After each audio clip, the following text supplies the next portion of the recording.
بسم اللہ الرحمن الرحیم۔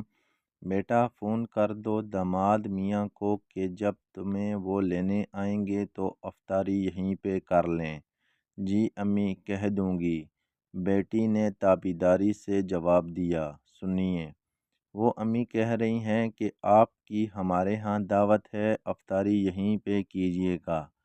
میرے پاس ان فضول کاموں کے لیے وقت نہیں ہے، چھوٹے بھائی کو بھیجوں گا، تم آ جانا۔ کال کٹ گئی۔ دیکھیں پلیز، اگر آپ آ جائیں نا امی کا دل ٹوٹ جائے گا۔ پلیز، اس نے میسج کیا۔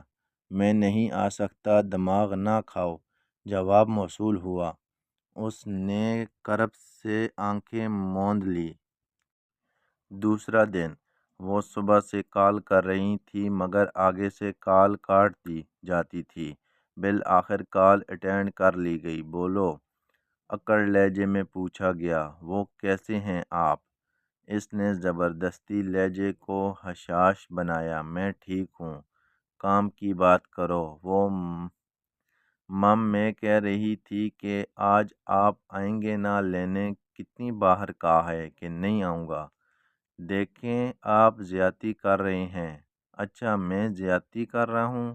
بھاڑ میں جاؤ، بیٹھی رہو باپ کے گھر، کوئی ضرورت نہیں آنے کی۔ کال کٹ گئی۔ اندر آتی ماں نے یہ منظر دیکھا تو بے اختیار تڑپ اٹھی۔ کیا ہوا بیٹا؟ ایک ماں کے چوریوں زدہ چہرے پہ ڈالی اور کہا، کچھ نہیں امی، آنکھ میں کچھ چلا گیا ہے۔ داماد میاں کیا کہتے ہیں؟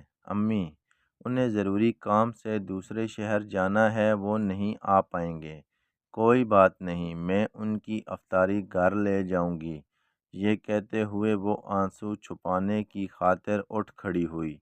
یہ نہ جانے کتنے گھروں کی کہانی ہے، نہ جانے کتنی بیٹیاں ماں باپ کی خاطر کتنے آنسو چھپاتی ہیں اور خود کو خوش ظاہر کرتی ہیں، اور نہ جانے کتنے مرد ماں باپ کی لاڈلیوں سے یوں ہی بے دردی سے پیش آتے ہیں۔